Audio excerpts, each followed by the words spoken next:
Hi everyone, this is me Nishant and welcome you on Nishanti Academy. This is the part 7 of Industrial Relation and Labor Laws, and in this video we are going to deal with the Indian Contract Act. क्या पढ़ेंगे हम लोग इस video में? भारतीय संविदा कानून या फिर भारतीय अनुबंधन अधिनियम को देखेंगे और फाइनली इसके बाद हम लोग इस पर बेस्ड कुछ इंपॉर्टेंट क्वेश्चंस हैं वो देखेंगे। जो इंडियन कॉन्ट्रैक्ट एक्ट हमारे सिलेबस में पढ़ना है वो स्पेशली दो हैं। पहला जो है वो है इंडियन कॉन्ट्रैक्ट एक्ट 1872 और दूसरा है मेरा Indian contract labour regulation and abolition act 1970। Sir first question तो ये बनता है कि सर ये कितना इम्पोर्टेंट है।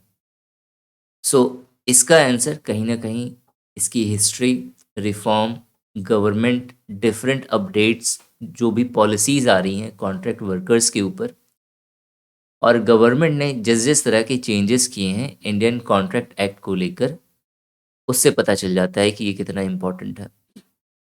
मैं हिस्ट्री बताने से पहले आपको दो फैक्ट्स बताता हूँ जिसके थ्रू आप खुद ही गेस कर सकते हैं कि ये कितना इम्पोर्टेंट है।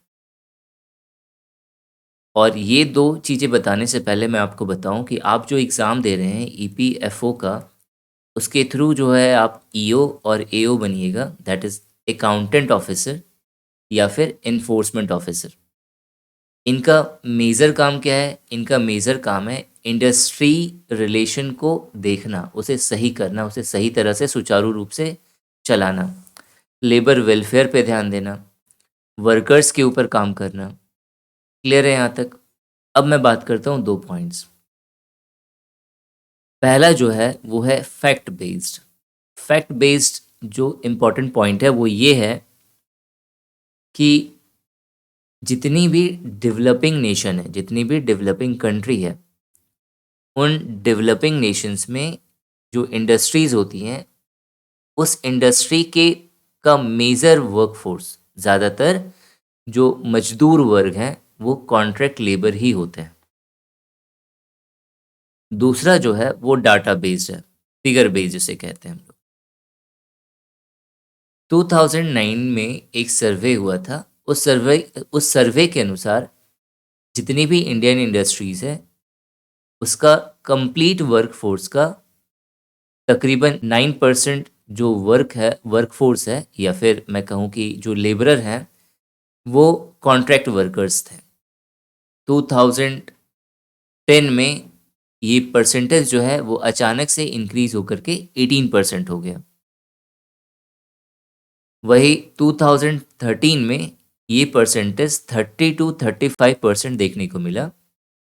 2018-19 जो कि लास्ट डाटा है मेरे अकॉर्डिंग, इस ये जो है ये बताता है कि जितनी भी इमिनेंट इंडस्ट्रीज़ हैं इंडिया की, उसमें कॉन्ट्रैक्ट वर्कर्स जो हैं वो 37% है।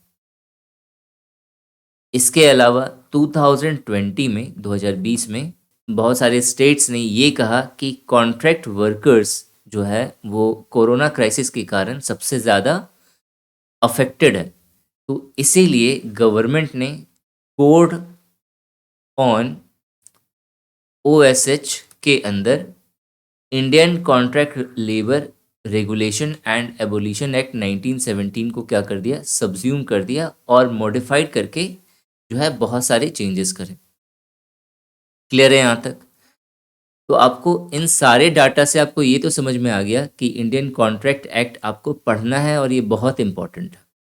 किस लिए इम्पॉर्टेंट है? तो आपके आरटी पॉइंट ऑफ व्यू से भी, जो आपका रिक्रूटमेंट टेस्ट होगा उसमें भी इससे क्वेश्चन आने के चांसेस हैं, और प्लस आपका जो इंटरव्यू होगा उसमें भी ये टॉपिक बहुत ही इम्पॉर्टेंट है और आपसे क्वेश्चन पूछे जा सकते हैं इसमें।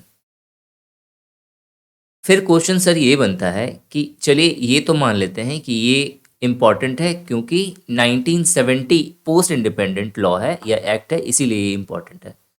सर इसका क्या रोल है? ये तो प्री इंडिपेंडेंस है, इसका तो कोई तुक ही नहीं बनता यहाँ पे। तो सर इसका आंसर आपकी हिस्ट्री में छिपा हुआ है कि आपको ये वाला क्यों पढ़ना है। अब अगर आपने इंडियन पॉलिटी पढ़ ली है या फिर अगर आप पढ़ रहे हैं, तो मैं आपसे सीधे सीधे एक क्वेश्चन पूछता हूँ। अगर आपने मेरे क्वेश्चन खत्म होते ही अगर आपने आंसर इसका सोच लिया, इसका मतलब आपका प्रिपरेशन सही तरीके से हो रहा है, नहीं तो आपको रिवीजन करने की ज़रूरत है। तो क्वेश्चन ये है, do you know which act is responsible for abolition of slavery in India? क्या आपको पता है कि कौन सा एक्ट यानी कि अधिनियम उत्तरदायी है भारत में गुलामी के उन्मूलन के लिए, भारत में गुलामी को खत्म करने के लिए किस एक्ट में कहा गया था? तो सर साफ साफ इसका आंसर बनता है चार्टर एक्ट 1833। तो ये charter act 1833 is a type of act or is the act in which British government asked East India Company to abolish slavery। तो फिर क्वेश्चन ये बनता है सर, ये 1833 है, ये 1872 है, सर कोई कॉम्बिनेशन ही मैच नहीं हुआ है इसका। तो अब देखो 1833 में ब्रिटिश गवर्नमेंट ने ईस्ट इंडिया कंपनी से पूछा था, बोला था कि आप एबोलिश खत्म करिए, ठीक है। अब गवर्नमेंट का डायरेक्ट कंट्रोल नहीं था, वो इनडायरेक्टली रेगुलेट कर रही थी ईस्ट इंडिया कंपनी को। हमें पता है जो क्राउन एक्ट स्टार्ट हुआ है वो 1858 से हुआ है। तो हुआ क्या कि 1860 में एक कमीशन आया जिसके कहते हैं हम लोग विटले कमीशन। और इस विटले कमीशन ने कुछ रिकमेंडेशन दी थी इंडिया के अंदर। उस रिकमेंडेशन में एक रिकमेंडेशन ये थी कि इन्होंने ब्रिटिश गवर्नमेंट से ये अनुरोध करा कि इंडिया के अंदर कॉन्ट्रैक्ट लेबर की का कंडीशन बहुत बुरा है, बहुत ज़्यादा एक्सप्लॉयटेशन हो रहा है उन लोगों का, तो इसीलिए कॉन्ट्रैक्ट लेबर को इंडिया के अंदर एबोलिश करना चाहिए। ये कब की बात है? 1860 की बात है।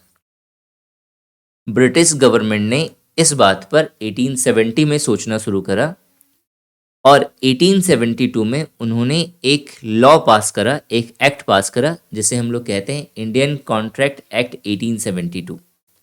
और ये कंप्लीट एक्ट जो है वो इंग्लिश कॉमन लॉ के ऊपर बेस्ड है। तो सर क्वेश्चन ये आता है कि ये इंग्लिश कॉमन लॉ क्या है? तो इंग्लिश कॉमन लॉ कुछ स्पेशल नहीं है। ब्रिटेन के जो नॉर्मल पीपल थे उनका जो सिविल लॉ था उन्हीं में से एक लॉ था इंग्लिश कॉमन लॉ। उनके अकॉर्डिंग जो कॉन्ट्रैक्ट लेबर है they are the common people और ह्यूमन राइट से कुछ उनके अधिकार है उनका ध्यान रखना। उन्हीं को क्या करा ब्रिटिश गवर्नमेंट ने मॉडिफाइड कर इंडियन कॉन्ट्रैक्ट एक्ट 1872 पास करा। अब जो मैं बोल रहा हूँ ना वो आप ध्यान से सुनिएगा।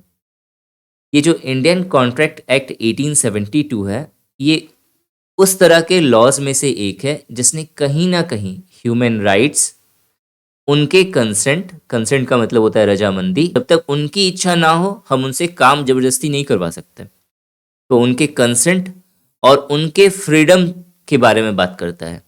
तो ये ग्लोबल लेवल पे बहुत इंपॉर्टेंट हो जाता है। तो ब्रिटिश गवर्नमेंट ने इंडियन कॉन्ट्रैक्ट एक्ट 1872 में बहुत ही शानदार तरीके से कॉन्ट्रैक्ट क्या है, एग्रीमेंट क्या होता है, ऑफर क्या है, एक्सेप्टेंस क्या है, इन सब चीज़ों को डिफाइन करा है।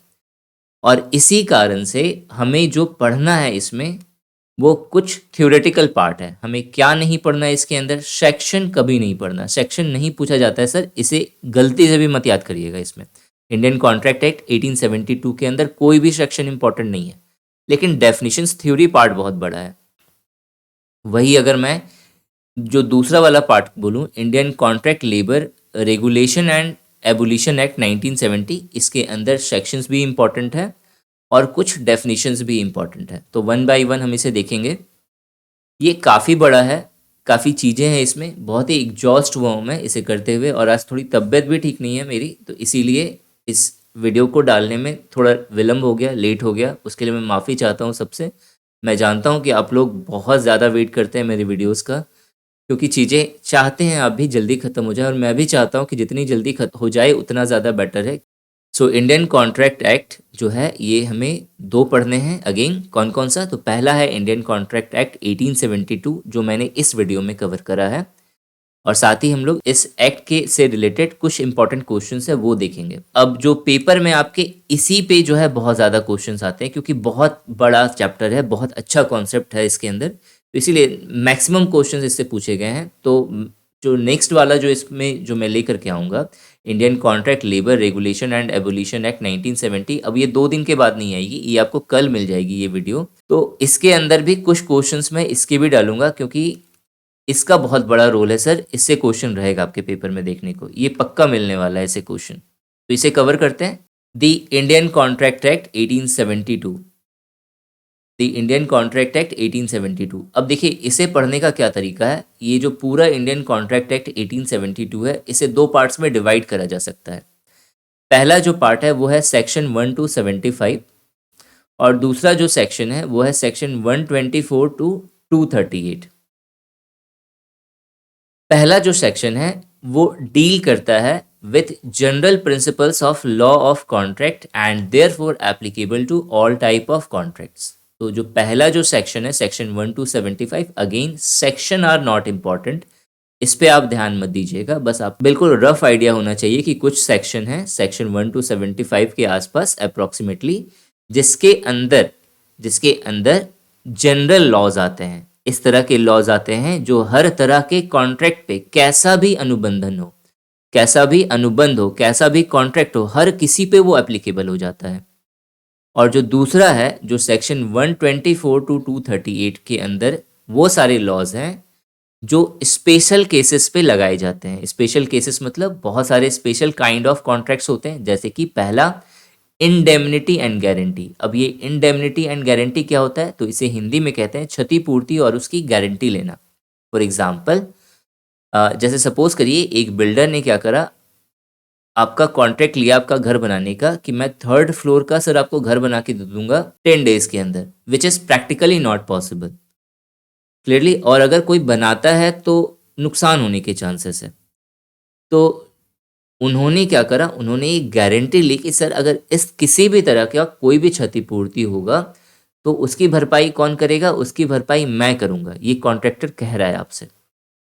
तो इसी को कहते हैं इंडेमनिटी एंड गारंटी। इस तरह के कॉन्ट्रैक्ट का जो मैक्सिमम एप्लीकेशन आपको देखने को मिलेगा इलेक्ट्रॉनिक अप्लाइंसेस की कंपनीज होती हैं वो देती हैं।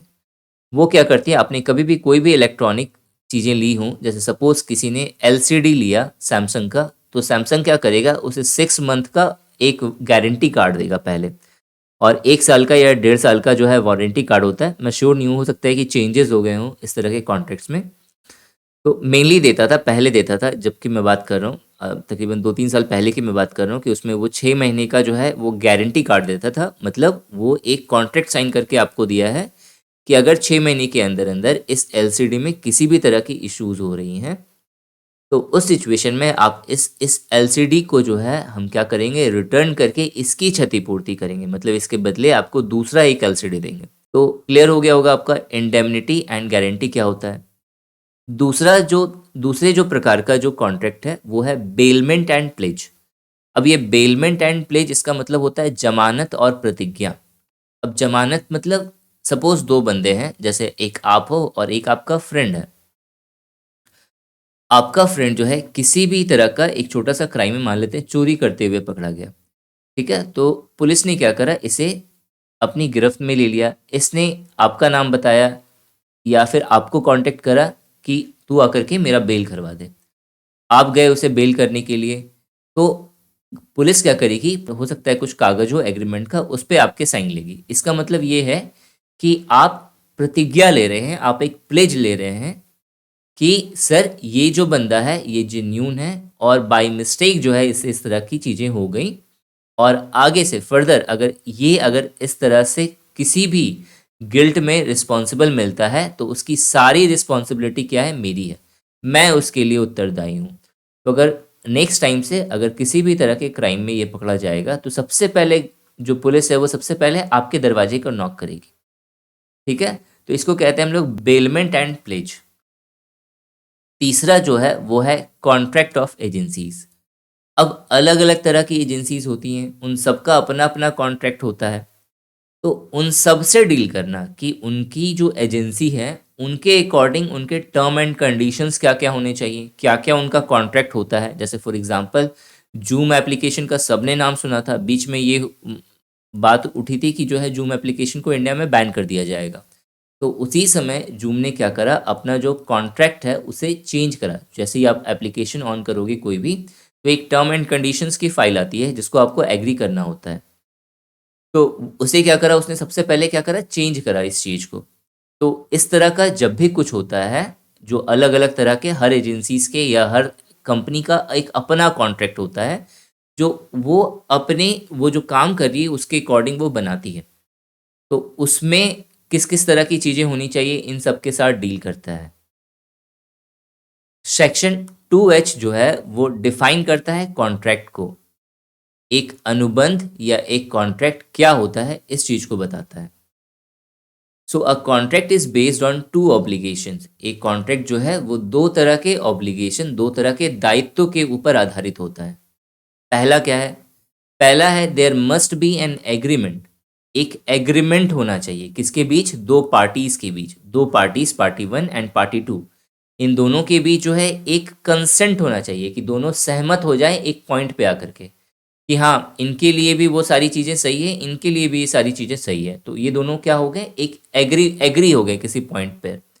और दोबारा जिस पॉइंट पे वो एग्री होंगे वो मस्ट बी वैलिड होना चाहिए बाय लॉ।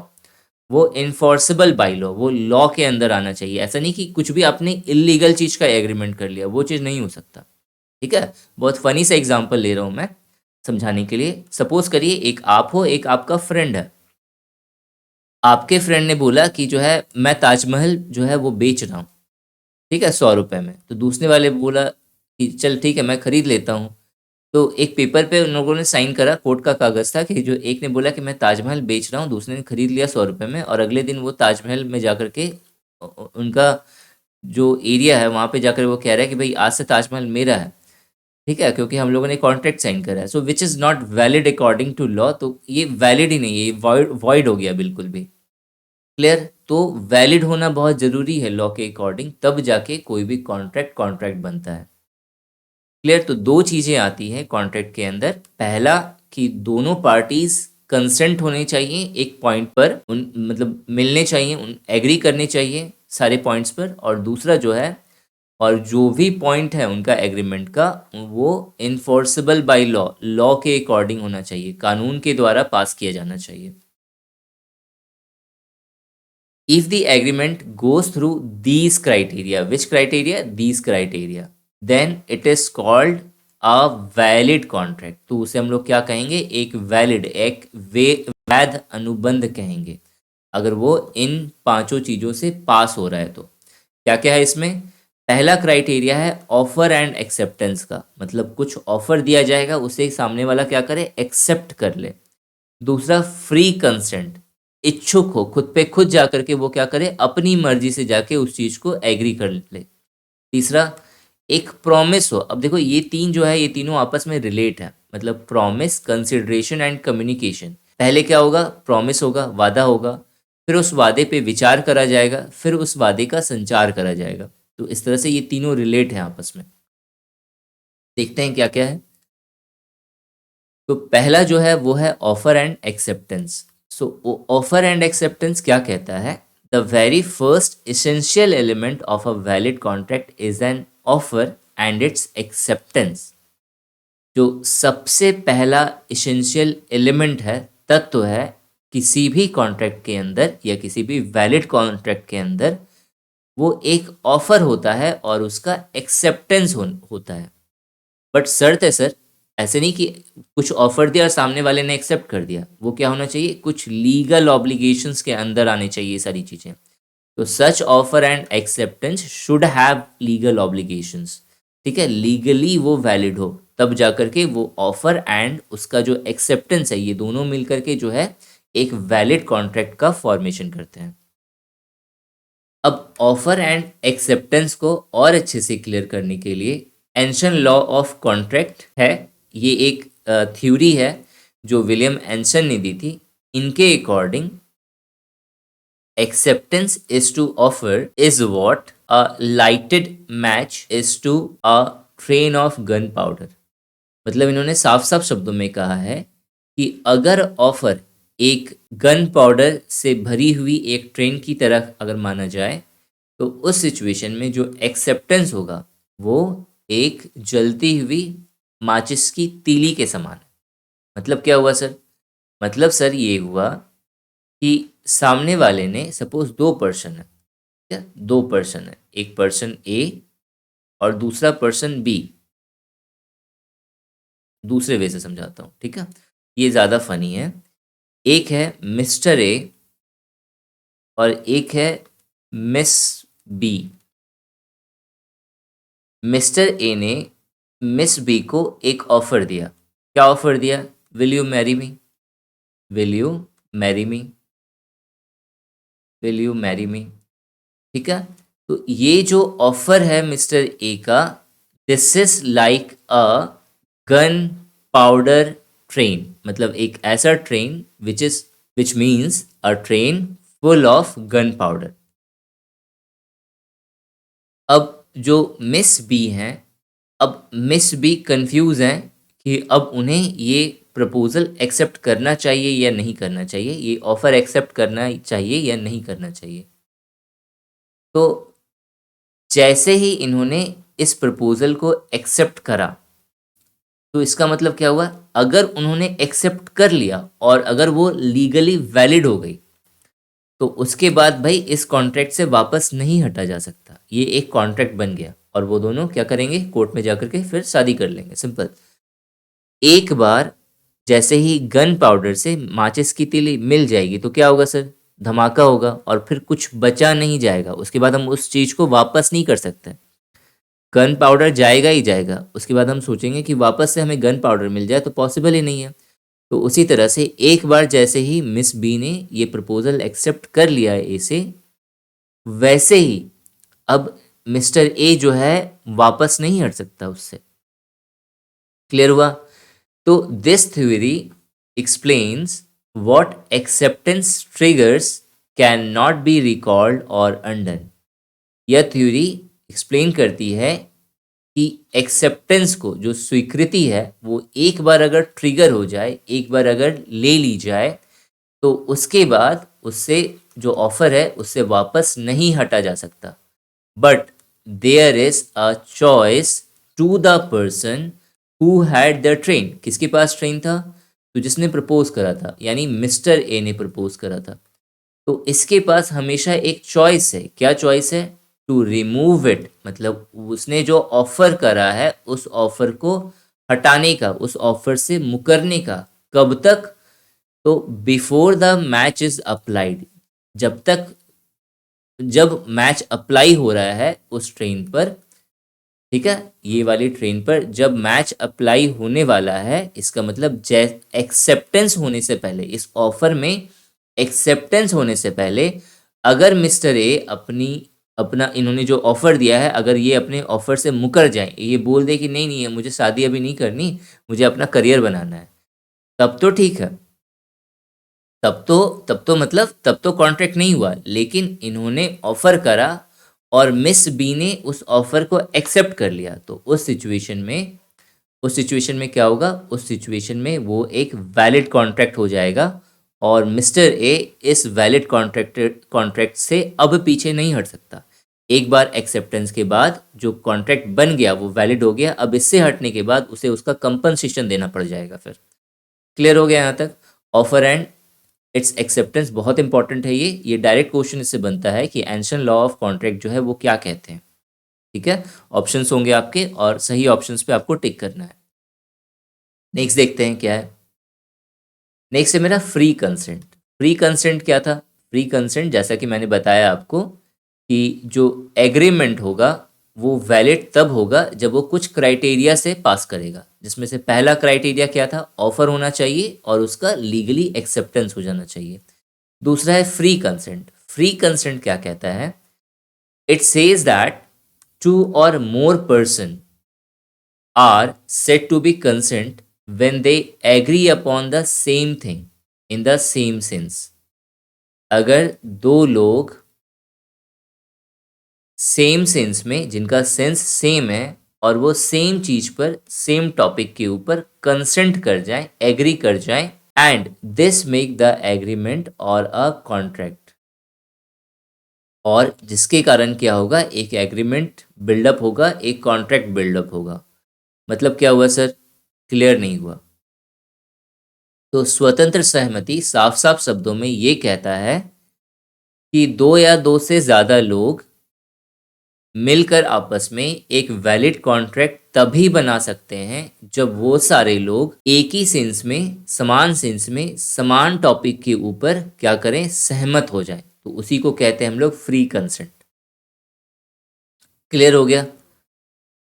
नेक्स्ट देखते हैं क्या है।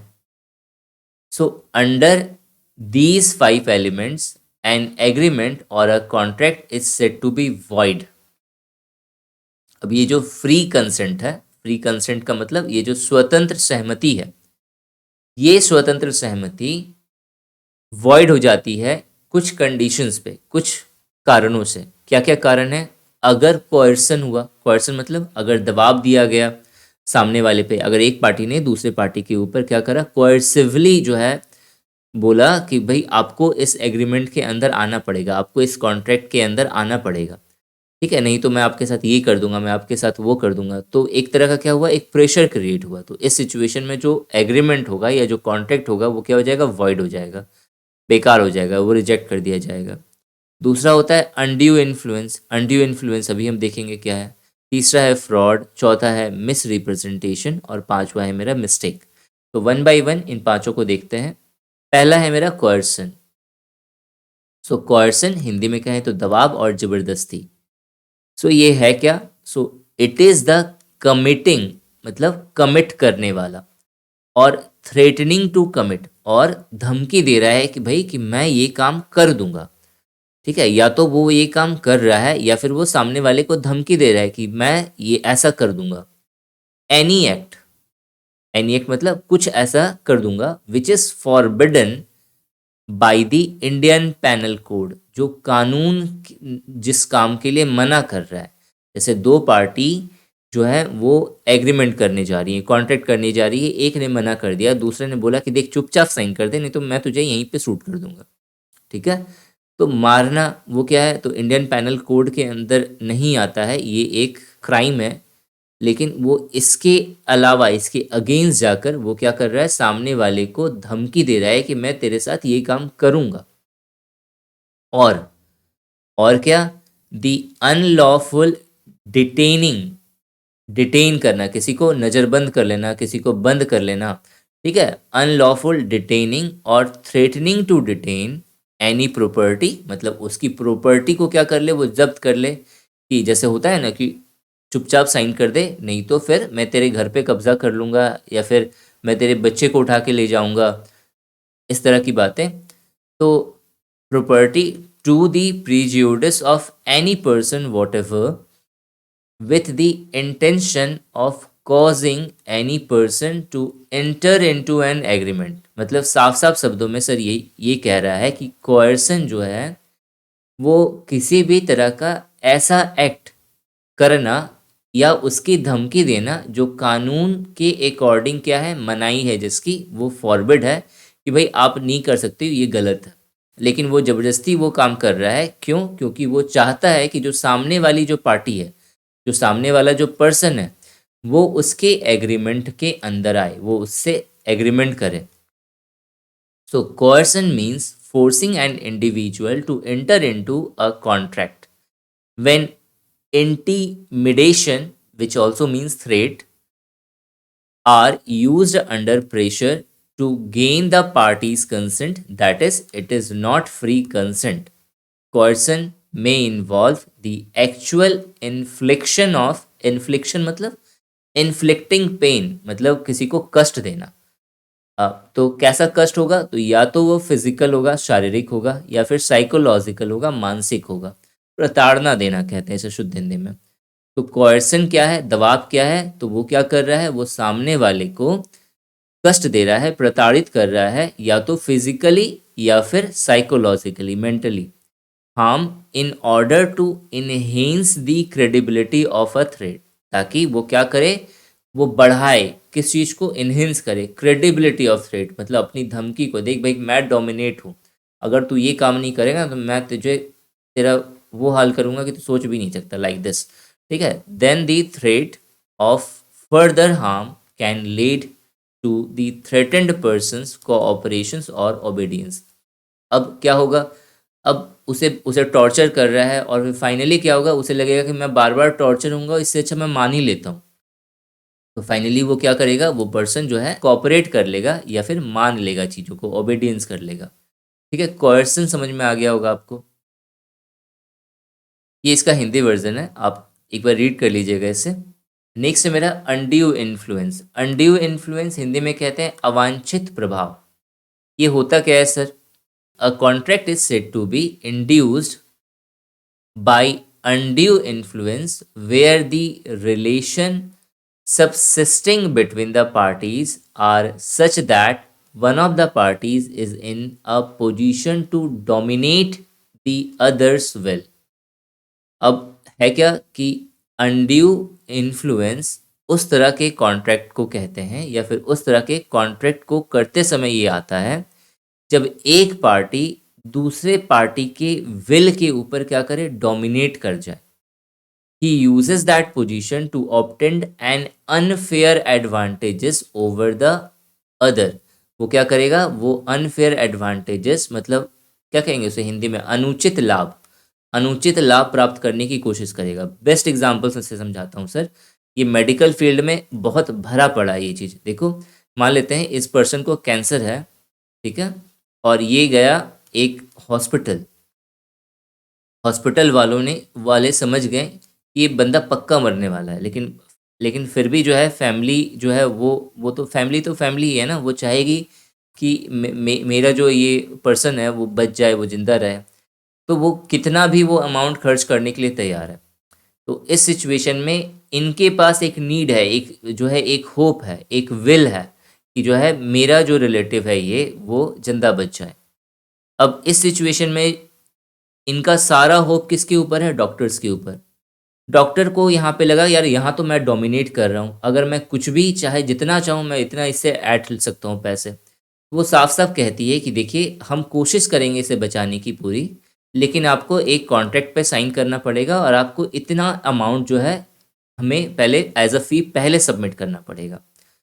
तो फाइनली इनके पास ऑप्शन नहीं है, वो क्या करेगी, वो कंसेंट हो जाएगी, वो एग्री कर जाएगी, ठीक है हम करेंगे, और एक एग्रीमेंट साइन कर लेती है। उसमें साफ साफ लिखा रहता है कि ऑपरेशन के दौरान या ट्रीटमेंट के दौरान अगर पर्सन को कुछ भी हो जाता है तो उसके लिए हॉस्पिटल, उसके स्टाफ, उसके डॉक्टर्स कोई भी रिस्पॉन्सिबल नहीं है।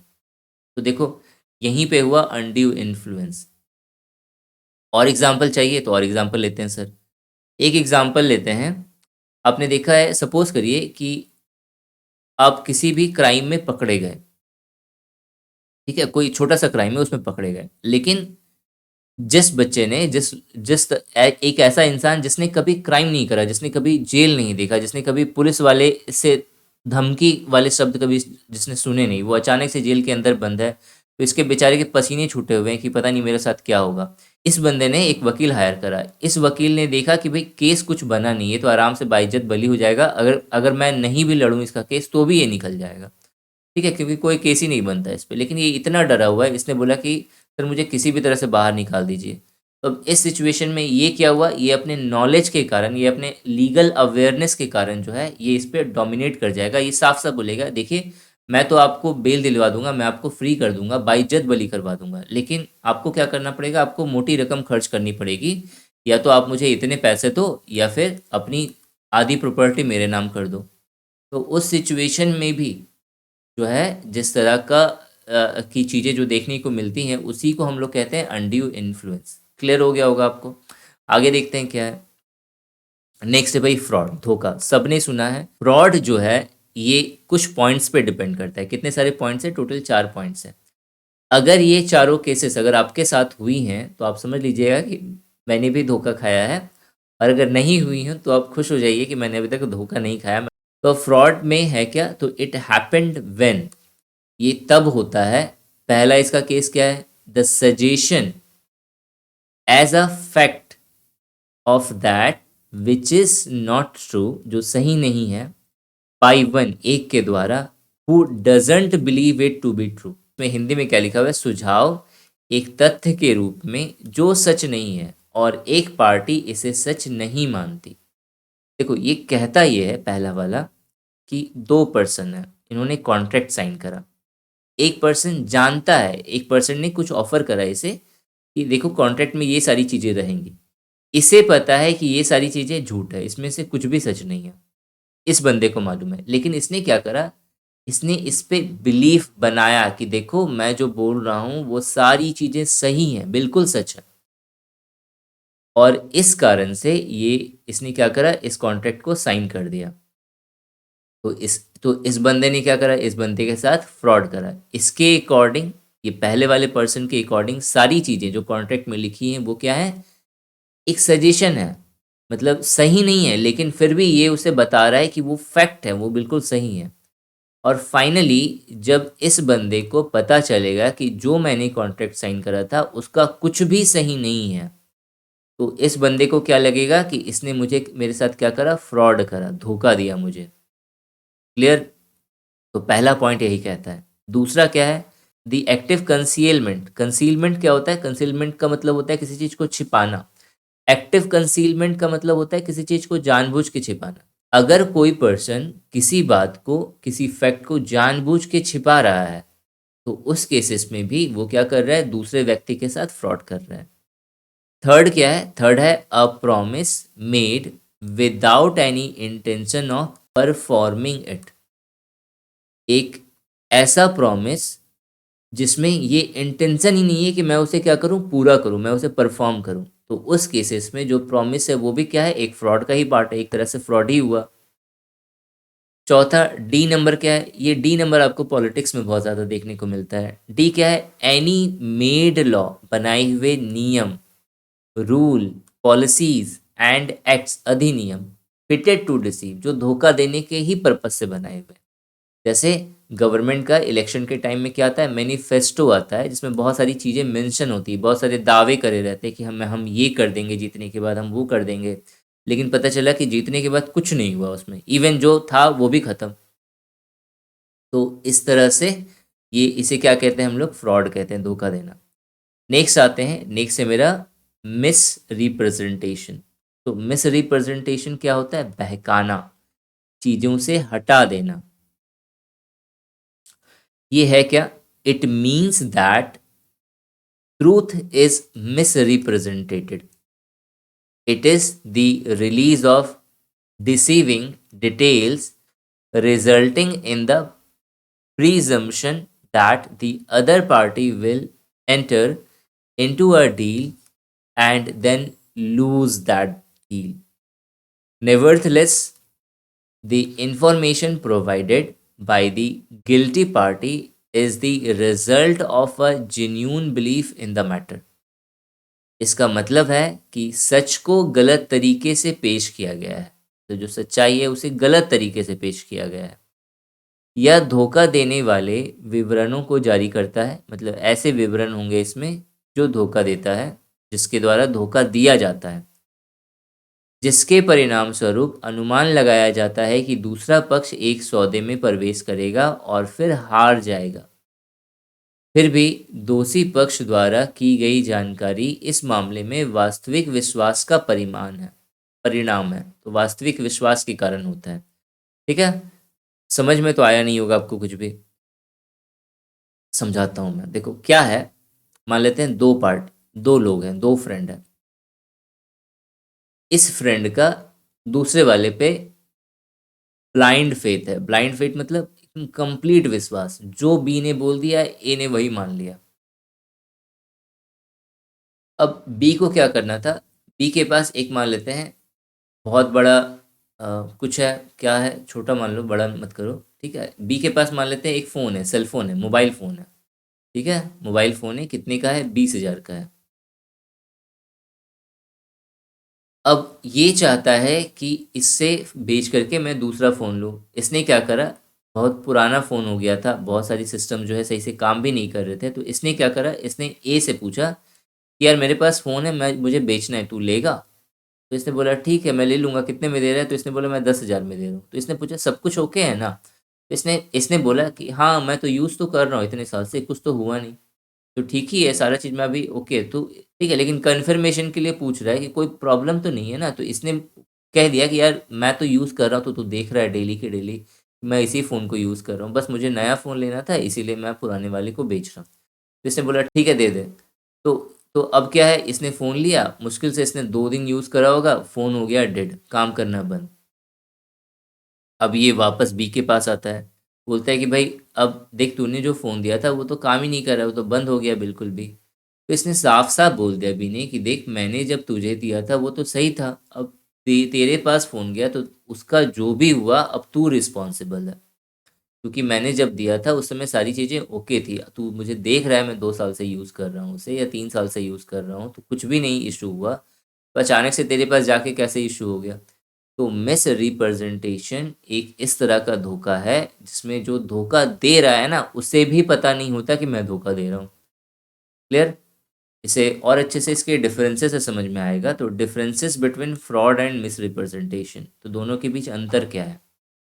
तो a fraudulent act intentionally committed by one party to induce the other party to enter into the contract। जो फ्रॉडलेंट होता है, जो अनुबंध में प्रवेश करने के लिए दूसरे पक्ष को प्रेरित करने के लिए एक पार्टी द्वारा जानबूझकर धोखाधड़ी की जाती है। तो धोखाधड़ी का बस सिंपल सा रूल है कि उसे पता है कि चीज़ें खराब हैं, तो इंटेंशनली वो क्या करेगा, वो जानबूझकर सामने वाली पार्टी को बोलेगा कि तुम इस कॉन्ट्रैक्ट में आओ, और उसके लिए वो चीज़ों को छुपाना शुरू करेगा, जो फैक्ट्स होगा उसे बताना शुरू कर उसे उसे छिपाएगा वो। वही मिस रिप्रेजेंटेशन के केसेस में जो मिस्टेक होती है वो उसे कहते हैं इनोसेंट मिस्टेक। उसने जानबूझकर कुछ नहीं करा, जानबूझकर उसे धोखा नहीं दिया। उसे तो खुद नहीं पता था कि मेरा फ़ोन जो है 2 दिन के बाद ख़राब हो जाएगा। लेकिन जैसे ही उसने दूसरे को बेचा तो 2 दिन के बाद फ़ोन ख़राब हो गया। तो इसे कहते हैं हम लोग इनोसेंट मिस्टेक। तो फ्रॉड के केस में क्या होता है? फ्रॉड के केस में लीगल क्लेम बन सकता है। जो एग्रीव्ड पार्टी है, जिससे जो पीड़ित पक्ष है, वो क्या कर सकता है? वो कोर्ट जा सकता है और दावा कर सकता है कि सर इसने मेरा क्या करा है? इसने इसने मेरे साथ फ्रॉड करा है, मेरे साथ धोखा करा है।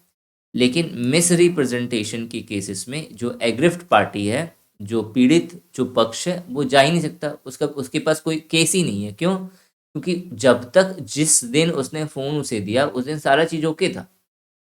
फ़ोन 2 दिन के बाद खराब हुआ तो इसका मतलब उसके पास कोई तुक ही नहीं है, वो क्या जाके बोलेगा? क्लियर हुआ आपको? अब आते हैं मिस्टेक के ऊपर। तो अब देखो, इंडियन कॉन्ट्रैक्ट एक्ट 1872 2 तरह के मिस्टेक्स को डिफाइन करता है। पहला क्या है? पहला है मिस्टेक ऑफ फैक्ट, ऐसी गलती जो मिसअंडरस्टैंडिंग के कारण होती है, कुछ फैक्ट्स के नहीं समझने से होती है। फॉर एग्ज़ाम्पल, 2 लोग हैं या फिर एक कंपनी है और एक वर्कर है।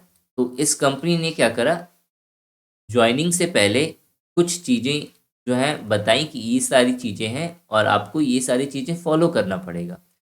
अब जॉइनिंग के समय क्या होता है ना कि एक तो ऐसी खुशी होती है सामने वाले को कि चलो फाइनली मुझे जॉब मिला एक, ठीक है? अब मैं सारी चीज़ें ठीक कर दूँगा अपने फैमिली में। तो उस सिचुएशन में क्या होगा, उस सिचुएशन में वो इतना पढ़ता भी नहीं है क्या-क्या है। ठीक है? कुछ चीज़ें जो हैं मेन-मेन चीज़ें इसने पढ़ी और बाकी कुछ पॉइंट्स ऐसे थे जो इन्होंने डिपिक्ट करा कुछ और इस भाई साहब ने उसका मतलब कुछ और समझ लिया। तो इस सिचुएशन में क्या हुआ? इस सिचुएशन में ये जो कॉन्ट्रैक्ट है, वो क्या हो गया? वो वॉइड हो गया। क्यों? क्योंकि कॉन्ट्रैक्ट का या एग्रीमेंट का जो मेन सोल पर्पस है या सोल रीज़न है, वो कॉन्ट्रैक्ट वैलिड ही इसीलिए है कि दोनों पार्टी सेम सेंस से सेम सेंस से सेम पॉइंट पे कंसेंट होनी चाहिए, दोनों एग्री करनी चाहिए। यहाँ पे पॉइंट तो सेम है, लेकिन सेंस सेम नहीं है, सेंस अलग-अलग है दोनों का।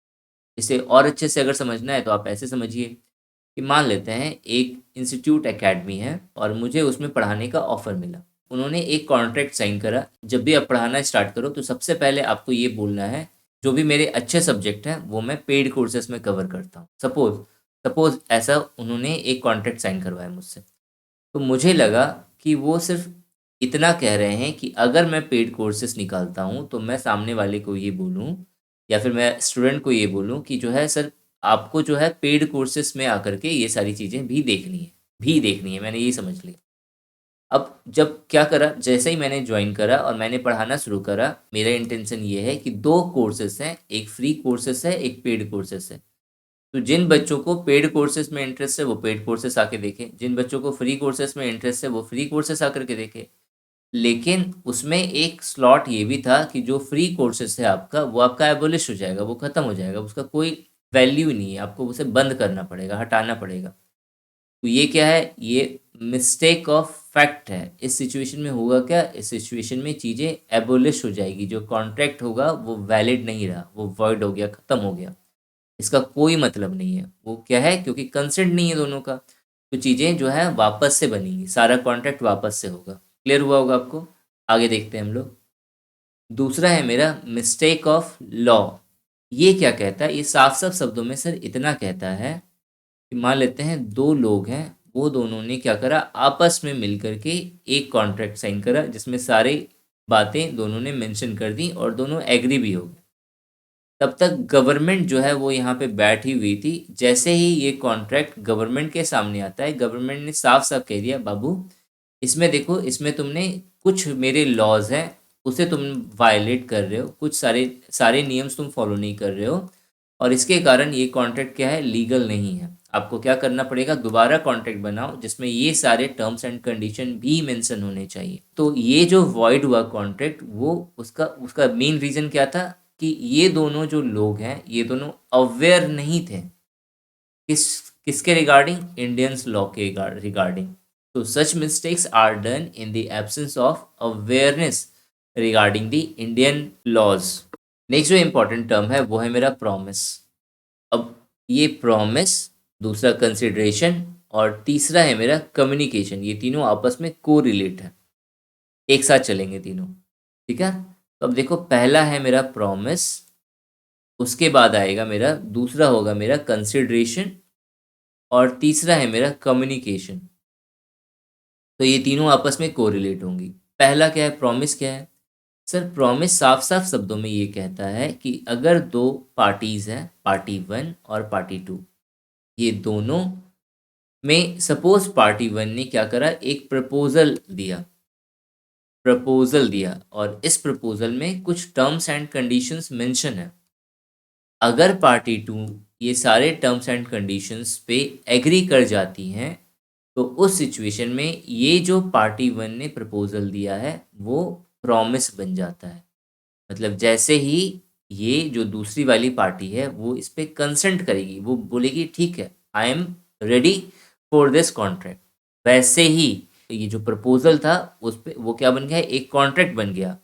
और जैसे ही वो कॉन्ट्रैक्ट बना, वैसे ही जो फर्स्ट वाली पार्टी है P1, इसे क्या करना पड़ेगा, इसे इसने जितने सारे प्रपोजल दिए हैं वो सारे प्रपोजल को एज अ प्रॉमिस पूरा करना पड़ेगा। क्लियर है?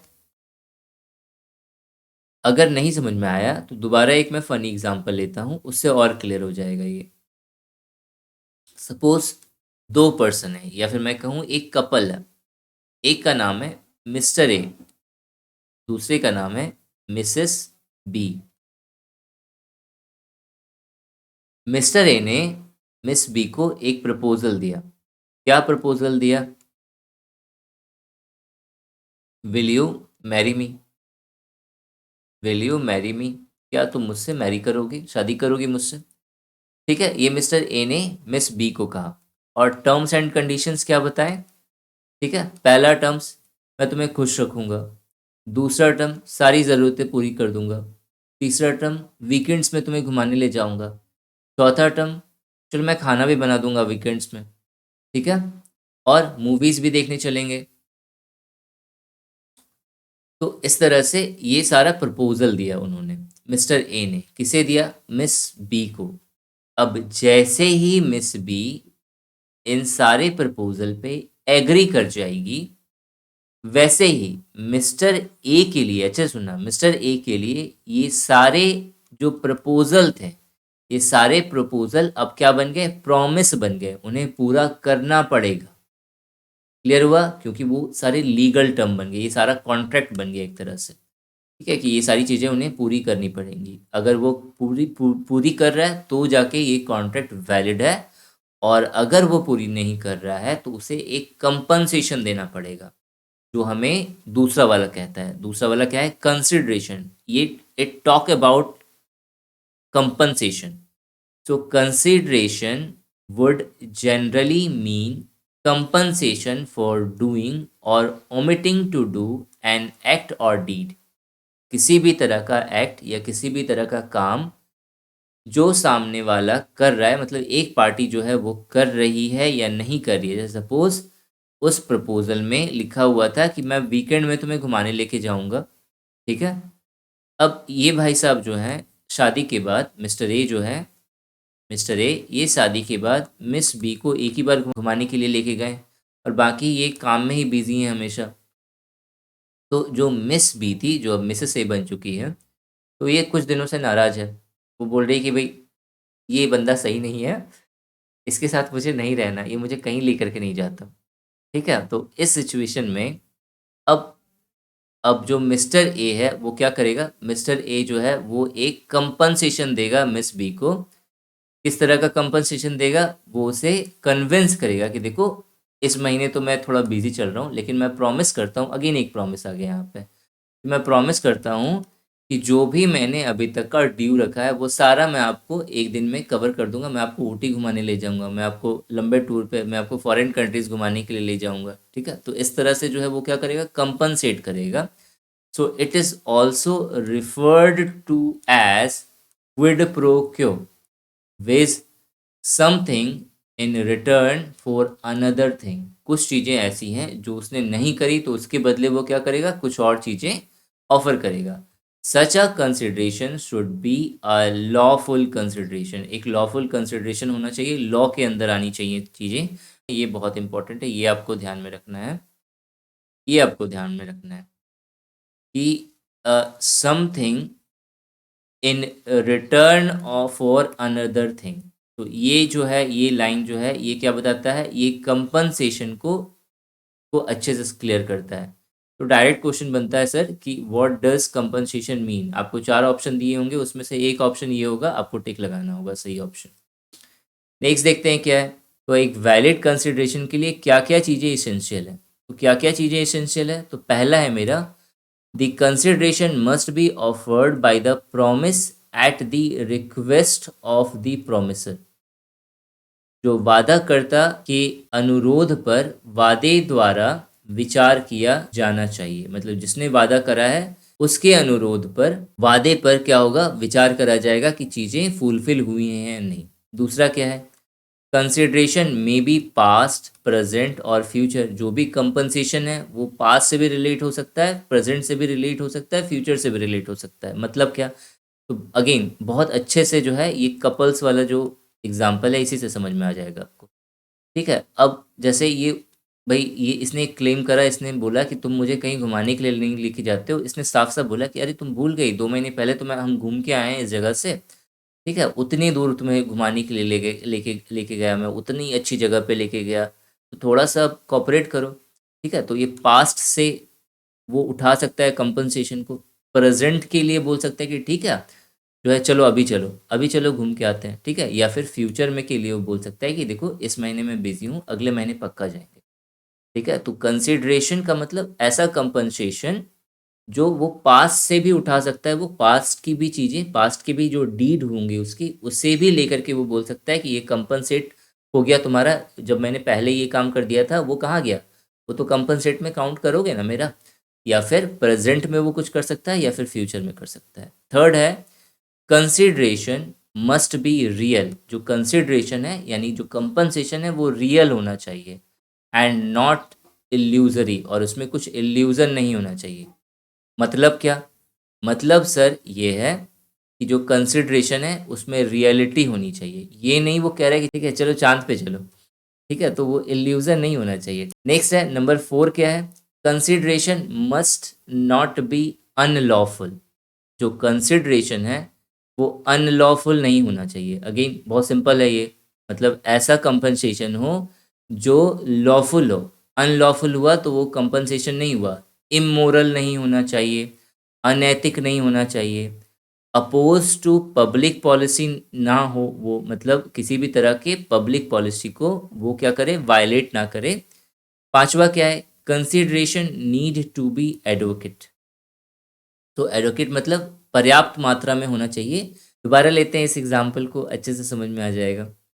ठीक है, अब जैसे ये इसने कहा कि घुमाने लेके चलो मुझे, इसने बोला कि ठीक है चलो, तो और पास का जैसे चांदनी चौक से घूम के आ जाते हैं। ठीक है, तो ये नहीं हो सकता, एक लॉलीपॉप पकड़ा दो और फिर ठीक है। तो consideration need to be advocate, पर्याप्त होना चाहिए। ठीक है, जैसे अगर मैं दूसरा एग्जाम्पल लेता हूँ, अगर इसे नहीं समझ में आया आपको, दूसरा एग्जाम्पल क्या है, तो सपोज करिए कि एक बिल्डर ने घर बनाने का कॉन्ट्रैक्ट लिया और उसने जो मटेरियल है उसने बोला कि जो है मैं ईंटें जो हैं, जो ब्रिक्स होंगी, वो मैं बहुत ही हाई क्वालिटी के लगाऊंगा। लेकिन उसने हाई क्वालिटी की जगह पे थोड़ा डाउनग्रेड का जो है ब्रिक्स ईंटा लगा दिया। तो उस सिचुएशन में जैसे ही इस पार्टी ने इससे बोला कि आपने जो है, जो प्रपोजल दिया था, जो प्रॉमिस करा था, वो हाई क्वालिटी ऑफ ब्रिक्स का करा था। तो उस सिचुएशन में जो कॉन्ट्रैक्टर है वो क्या करेगा, वो एक कंपनसेट देगा कि सर ऐसा है कि वो तरह की ईंटें जो है अभी मार्केट में अवेलेबल नहीं है, पर मैं इसे कंपनसेट करूंगा। उसने कहा कि मैं जो सीमेंट जो है वो बहुत ही हाई क्वालिटी का लगा दे रहा हूँ। तो उस सिचुएशन में क्या है, वो बस वो क्या चाहता है, वो चाहता है कि कंपनसेट ऐसा हो कि वो पर्याप्त हो और सामने वाला बंदा सेटिस्फाइड हो जाए। लास्ट जो है वो है communication. It says about the final acceptance of an offer. जो ऑफर दिया गया है, जो भी कंपनसेशन में भी जो भी ऑफर्स दिए गए हैं, उसका फाइनल एक्सेप्टेंस के बारे में बात करता है। So the communication of offer is complete when it comes to the knowledge of the person to whom it is made। Sir बहुत इंपॉर्टेंट लाइन है, रट जाना तो ज़्यादा बेटर होगा क्योंकि बहुत बार पूछा गया इससे question. The communication of offer is complete. जो कम्युनिकेशन है किसी भी ऑफर का, ये तब कंप्लीट होगा व्हेन, जब it comes to the knowledge of the person. Person के नॉलेज में आना चाहिए। कौन से पर्सन के नॉलेज में, to whom it is made, जिसके लिए ये कंपनसेशन करा गया है। हिंदी में अगर बात करें तो प्रस्ताव का संचार पूरा होता है या हो जाता है जब उस व्यक्ति के ज्ञान में आता है जिसके लिए यह बनाया गया है। चलिए आगे देखते हैं हम लोग क्या है। अब देखो, ब्रीच ऑफ कॉन्ट्रैक्ट है। अब कॉन्ट्रैक्ट का अगर उल्लंघन है, अनुबंधन का या अनुबंध का उल्लंघन हो रहा है, तो वो किस तरह के होते हैं। तो दो तरह का उल्लंघन है, एक को कहते हैं हम लोग एक्चुअल ब्रीच और दूसरा होता है एंटीसिपेटरी ब्रीच। एक है वास्तविक उल्लंघन, दूसरा है मेरा अग्रिम उल्लंघन। वास्तविक उल्लंघन क्या होता है, so when performance is due on the date और टाइम मेंशन्ड। मतलब जो काम है, जब अनुबंध उल्लिखित तारीख या समय के कारण भंग हो गया है, समय पर भंग हो गया है यहाँ होगा। ठीक है, तो जो एक्चुअल ब्रीच है, इसका मतलब ऐसा उल्लंघन जो आपको साफ साफ दिख रहा है कि सर ये टाइम पीरियड आ चुका है और आपने वो काम नहीं करा। जैसे सपोज करिए किसी पर्सन ने घर बनाने का ऑर्डर लिया आपसे, कॉन्ट्रैक्ट लिया। ठीक है, कि आपको उसने एक कॉन्ट्रैक्टर ने साफ साफ कह दिया कि सर मैं आपको 20th of January 2021 तक सर आपका घर बना के दे दूंगा आपको। ठीक है, आप इस दिन पहुंचे जहाँ पे आपकी ज़मीन है, आपने देखा कि सर वहाँ तो कुछ भी नहीं है, वहाँ पे सिर्फ घास है, ज़मीन पड़ी हुई है, प्लॉट है वो सिर्फ। ठीक है, कोई वहाँ पे कुछ खड़ा नहीं है, कोई बिल्डिंग नहीं है। तो आपको साफ साफ समझ में आ गया कि सर इसने क्या करा, इसने उल्लंघन कर दिया अपने कॉन्ट्रैक्ट का। ठीक है, तो एक तरह से पूरा कंप्लीट धोखा हो गया ये। तो एक्चुअल ब्रीच इसी को कहते हैं। वही एंटिसिपेटरी ब्रीच क्या होता है, when performance is breached much before the time mentioned. बहुत पहले, मतलब जो टाइम मेंशन किया गया है उससे बहुत पहले ही आपको पता चल जाए कि मेरे साथ क्या हुआ है, धोखा हुआ है। मतलब क्या सर, मतलब जो अब घर बनाने का है, सपोज करिए जैसे मान लेते हैं 2023 में कॉन्ट्रैक्टर ने बोला कि मैं 2023 तक सर आपको घर बना के दूंगा। आपको करना क्या है, हर साल कुछ इंस्टॉलमेंट है वो आपको पे करनी है। तो 2020 ये चल रहा है, तो 2020 के बाद 2021 में जनवरी 2021 को आपको क्या करना है, सपोज 5 लाख रुपए पे करने हैं। ठीक है। नेक्स्ट जो 2022 होगा उसमें फिर अगेन 5 लाख रुपए पे करने हैं और फिर 2023 में रेस्ट ऑफ द अमाउंट वो पे करना है और आपको घर मिल जाएगा।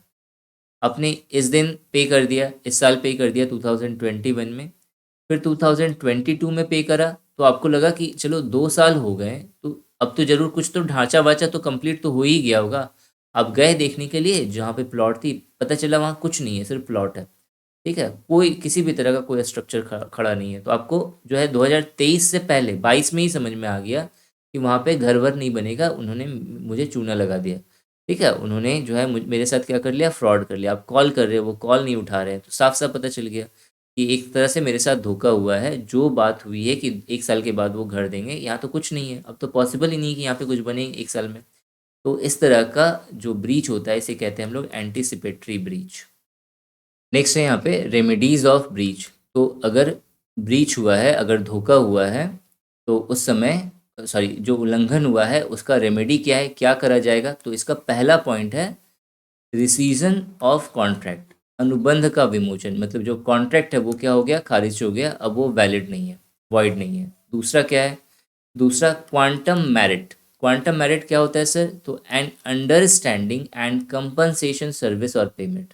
जब आपने देख लिया कि जो है उसने घर वर नहीं बनाया कॉन्ट्रैक्ट लेकर के, जो 2023 में बात हुआ है, अब कब घर बनाने का, आपने क्या करा, तुरंत कंप्लेन कर दिया अथॉरिटी को। तो अथॉरिटी क्या करेगी, इसके ऊपर प्रेशराइज करेगी कि आप क्या करो, कंपनसेशन दो। मतलब जो भी अमाउंट आपने लिए हैं इनसे उन्हें वापस करो, और प्लस साथ में आपको क्या करना पड़ेगा, कंपनसेशन में कुछ और भी चीज़ें देनी कर पड़ेगी। तो ये है मेरा कंपनसेशन पेमेंट। इसी तरह से कंपनसेशन सर्विस होता है। कंपनसेशन सर्विस, सपोज आप खाना खाने के लिए गए किसी रेस्टोरेंट में, ठीक है, 5,000 का बिल बना लिया, पता चला पॉकेट में पैसे ही नहीं। तो उस सिचुएशन में जो ऑनर है वो क्या बोलेगा कि भाई 2 दिन मेरे यहाँ पे एज अ स्टाफ या एज अ वेटर बन के रहे, तब जा करके मैं समझूंगा कि मेरा पैसा जो है वो कंपनसेट हो गया है। क्लियर हुआ। तो ये था रेमेडीज ऑफ ब्रीच। अब इम्पोर्टेंट क्वेश्चंस देख लेते हैं जो प्रीवियस ईयर पेपर्स में पूछे गए हैं। पहला जो क्वेश्चन है, when is the communication of a proposal complete. प्रस्ताव का संचार कब पूरा होता है।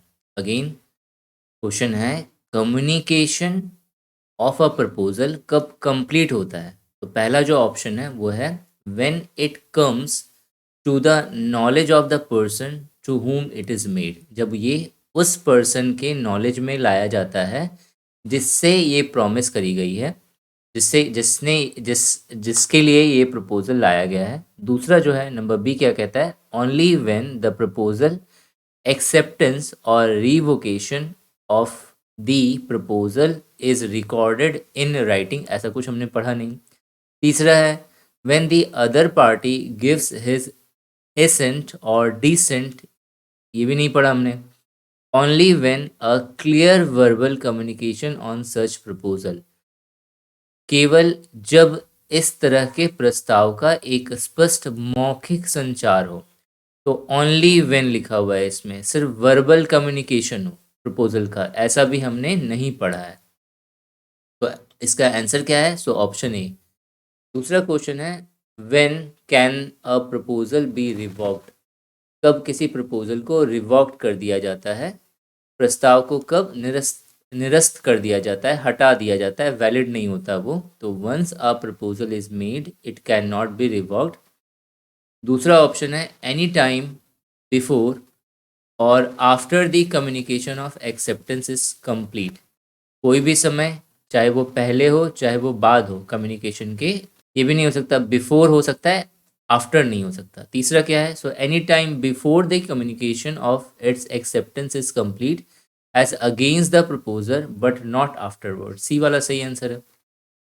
तीसरा है which of the following feature is not essential for a contract. एक कॉन्ट्रैक्ट के लिए इसेंशियल फीचर नहीं है। पहला क्या है, it should be in writing only, जरूरी नहीं है, वो वर्बल भी हो सकता है। दूसरा क्या है, free consent of parties competent to a content to a contract. तो फ्री कंसेंट, पार्टीज का फ्री कंसेंट होना चाहिए। तीसरा है मेरा lawful consideration and with lawful object. चौथा है it should not be declared void expressly.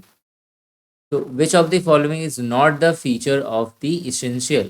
Is not uh, is not essential for the contract. Contract के लिए इसेंशियल नहीं है, तो आंसर इसमें पहला वाला कि राइटिंग ही नहीं हो सकता, राइटिंग एंड वर्बल दोनों हो सकता है।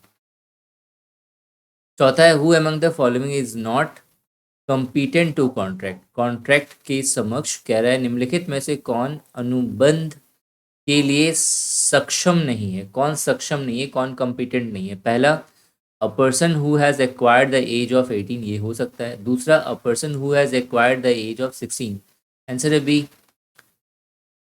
नेक्स्ट क्वेश्चन है what is consent under the Indian Contract Act 1872।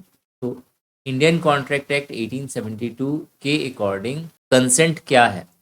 तो पहला ऑप्शन है when acceptance of proposal is made by the party to whom the proposal is made. दूसरा, when the acceptance is made by another person other than the person to whom the proposal is made. When they agree upon the same thing in the same sense. So third is the right answer. Next question है which of the following is not a necessary feature of free consent? जो free consent है उसका necessary feature नहीं है। तो कोerसन है, undue influence है, by mistake है और मिसअंडरस्टैंडिंग है। तो मिसअंडरस्टैंडिंग नहीं है, तो ये इसका राइट आंसर होगा। ओके, इसका नेक्स्ट पार्ट आपको कल तक मिल जाएगा और इसमें मैं Indian contract labour regulation and prohibition act है, मैं उसे कवर करूँगा और साथ में ही हम कुछ और इम्पोर्टेंट क्वेश्चंस जो हैं वो देखेंगे। And thanks for watching this video. Wish you good luck for your paper.